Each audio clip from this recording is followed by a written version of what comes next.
तो भैया सौर ऊर्जा की सबसे बड़ी समस्या या चुनौती के तौर पर यद्यपि आप कहना चाहें तो वो यही हो जाती है कि भैया ये दिन में तो है और रात में नहीं। मतलब 24 घंटे में निरंतरता या कंटिन्यूटी बरकरार इसमें नहीं रह पाती। और जब कंटिन्यूटी बरकरार नहीं रह पाती, निरंतरता नहीं रह पाती, तो उतार चढ़ाव हमेशा बना रहेगा। भाई कभी ऐसा हुआ कि सनलाइट की इंटेंसिटी या सूर्य के प्रकाश की तीव्रता बहुत अधिक हो गई तो ऑब्वियस सी बात है कि यहाँ पर आपका उत्पादन अच्छा होगा। लेकिन अगर कभी नहीं रही तो 2-3 दिन तक काले काले बादल घिरे रहे, बारिश ना हुई हो अलग बात है, लेकिन कम से कम सौर ऊर्जा वाला तो मामला रुक गया। और आप लोग चूंकि उत्तर भारत से हैं तो यहाँ पर सर्दियों में या शीत ऋतु में आप देखते होंगे कि कई कई बार क्या होता है कि 2-2 3-3 दिन तक धूप के दर्शन नहीं हो पाते क्योंकि कोहरा बना रहता है, फॉग बना रहता है हमेशा। यही तो कारण है ना, फॉग की वजह से सड़क दुर्घटनाएं कितनी होने लग जाती हैं शीत ऋतु में। ठीक है। तो एक तो समस्या ये है कि इसको मैनेज कैसे किया जाए। तुम्हारे पास मैनेज करने के लिए कोई विकल्प नहीं है, तुम कितनी भी कोशिश कर लो, अल्टीमेटली बात यही है कि तुम कृत्रिम सूर्य नहीं बना पाओगे। अपना खुद का सूर्य, कि भारत कहे कि नहीं जी हमारा खुद का अपना सूर्य है जो दिन में और रात में। और दूसरी बात ये भी है कि रात में अगर आपका सनलाइट रहेगा तो आपका बायो जियो केमिकल साइकिल यानी भू जैव रासायनिक प्रक्रियाओं पर भी तो प्रभाव पड़ेगा, और हमें वो तो संतुलित रखनी ही चाहिए, और तो कोई विकल्प हमारे पास है नहीं। ठीक है साहब। दूसरा चैलेंज क्या है, इस बात को ध्यान से सुनिएगा। ठीक है। सौर ऊर्जा में जो अब तक हम लोगों ने उपकरण इस्तेमाल किए हैं, सामान्य तौर पर ये आपके फोटोवोल्टिक डायोड या सौर पैनल है। क्या है? फोटोवोल्टिक डायोड या सौर पैनल है।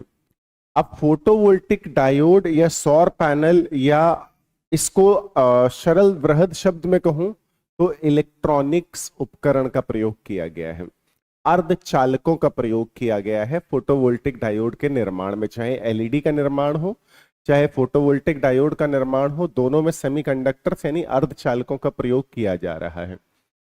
और जहां पर भी इलेक्ट्रॉनिक्स इंजीनियरिंग लगती है, कुछ समय के पश्चात जब उपकरण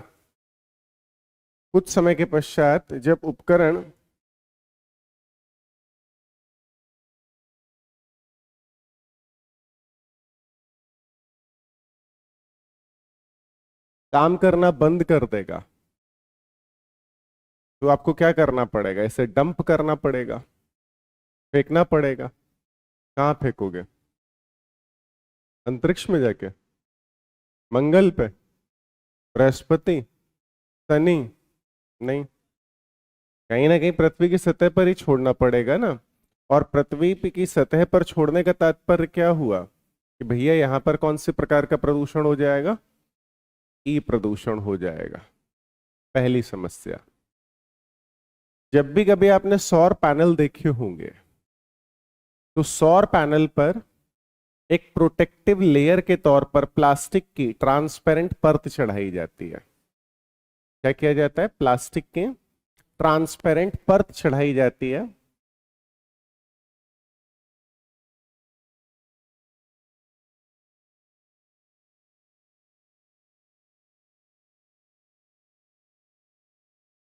किसका मुद्दा बनेगा? प्लास्टिक प्रदूषण का। आप मार्केट में आलू लेने के लिए जाते हो तो शॉपकीपर को या दुकानदार को क्या बोलते हो कि भैया वो पॉलीथीन में दे दो? वो आपसे कितना, मतलब अजीब तरीके से व्यवहार करता है, बोलता है अरे सर सरकार बंद कर रही है और आप अपना झोला लेकर के आया करो घर से। हाँ, आप कहते हो अरे कोई बात नहीं दे दो।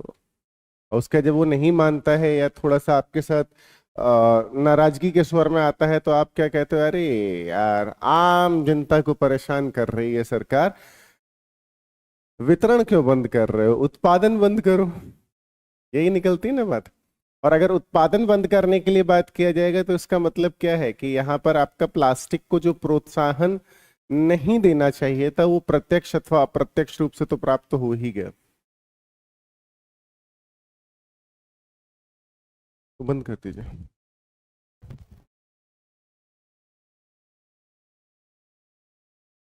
तो हमें करना चाहिए हतोत्साहित, और हमने जाने अनजाने क्या कर दिया, प्रोत्साहित कर दिया। ये भी एक समस्या है। ठीक है, अब आप सोचिए कि कहा जाता है ना कि सांप आपका कितना भी अच्छा मित्र हो जाए, अपनी मूल प्रवृत्ति को नहीं छोड़ेगा। मूल प्रवृत्ति मतलब डसना, तो डस तो वो तुम्हें भी लेगा। ऐसी परिस्थिति में सेमीकंडक्टर बिल्कुल चाहे खराब हो जाए, अर्धचालक बिल्कुल खराब हो जाए, और उसके बाद आप डंप कर दें उसे, ठीक है, तो डंप करने के बाद जब आप उसे मृदा में दबाएंगे तो वो मृदा की भूजैव रासायनिक प्रक्रियाओं को परिवर्तित करेगा, जिससे उत्पादकता दीर्घकाल में फिर से प्रभावित होगी। अल्पकाल की बात अलग है कि चलो आपके पास और कोई विकल्प नहीं था तो आपने कम समय में इस चीज को इंप्लीमेंट कर लिया, बट दीर्घकाल में ये समस्याएं ही बनेंगी। ठीक, अगर अगर सौर पैनल या फोटोवोल्टिक डायोड का प्रयोग करते हैं। फोटोवोल्टिक डायोड या सौर पैनल के संदर्भ में अगर आपको ऊर्जा की निरंतरता चाहिए है, क्या चाहिए है, ऊर्जा की निरंतरता चाहिए है, तो ऊर्जा की निरंतरता को प्राप्त करने के लिए आप क्या इस्तेमाल करते हैं, लिथियम आयन बैटरी। क्या इस्तेमाल करते हैं, लिथियम आयन बैटरी। लिथियम तुलनात्मक रूप से एक विषाक्त पदार्थ की श्रेणी में देखा जाता है, और इसके अपना एक निश्चित आयु काल है, उसके बाद ये सरवाइव नहीं करता।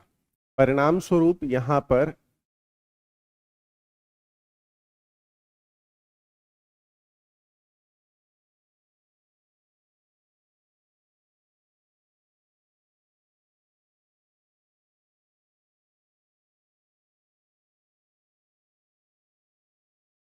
तीसरी समस्या किस चीज की आ जाएगी, लिथियम से उपलब्ध विषाक्तता की। तो विषाक्तता बढ़ सकती है, पॉइजनिंग बढ़ सकती है आपकी पृथ्वी की सतह पर। कभी भी आपको अगर कोई भी सौर संयंत्र को स्थापित करना है, तो सौर संयंत्र को स्थापित करने के लिए आपको कुछ न कुछ स्थानों पर खाली स्थान चाहिए होगा। अब खाली स्थान हर जगह तो मरुस्थल है नहीं। अब अगर हर जगह मरुस्थल नहीं है तो हो सकता है कि कुछ विशिष्ट स्थानों पर आपको वनस्पति को काटना पड़े, और वनस्पति को अगर काटोगे तो कहीं ना कहीं उत्पादकता घटेगी, और उत्पादकता के घटने से जैव विविधता भी घटेगी, और जैव विविधता घटेगी तो यहां पर संभावित है कि जैव विविधता पर ये प्रत्यक्ष तथा अप्रत्यक्ष दोनों ही प्रकार के दुष्प्रभावों को छोड़े। एक समस्या ये भी बनी रहेगी लगातार। प्लस सौर क्षेत्र में काम करने वाले पेशेवरों की तो कमी है ही भारत में, साथ साथ हमारे यहाँ उत्पादक भी तो नहीं है ना सौर ऊर्जा को लेकर के। उत्पादक इन द सेंस जो इनके उपकरणों का उत्पादन कर सकें। अब आप सोचो, अगर हम लोग यहाँ पर चाइना से लगातार सौर पैनल को इंपोर्ट करते रहेंगे तो क्या आपको नहीं लगता कि भारत और चीन का वित्तीय व्यापार घाटा बढ़ने की संभावनाएं बनी रहेंगी। चीन पर हम अपनी निर्भरता को कम करना चाहते हैं, बट क्या वास्तविकता में कर पाएंगे? चीन पर निर्भरता हमारी कभी कम हो ही नहीं पाएगी, और जब हमारी चीन पर निर्भरता कभी कम नहीं हो पाएगी तो इसका मतलब क्या है, चीन हमसे हमेशा आगे ही बना रहेगा और वैश्विक तौर पर वो अधिक शक्तिशाली होता चला जाएगा। ये सारी क्या हो जाएंगी, आपकी सौर ऊर्जा से संबंधित समस्याएं अथवा चुनौतियां।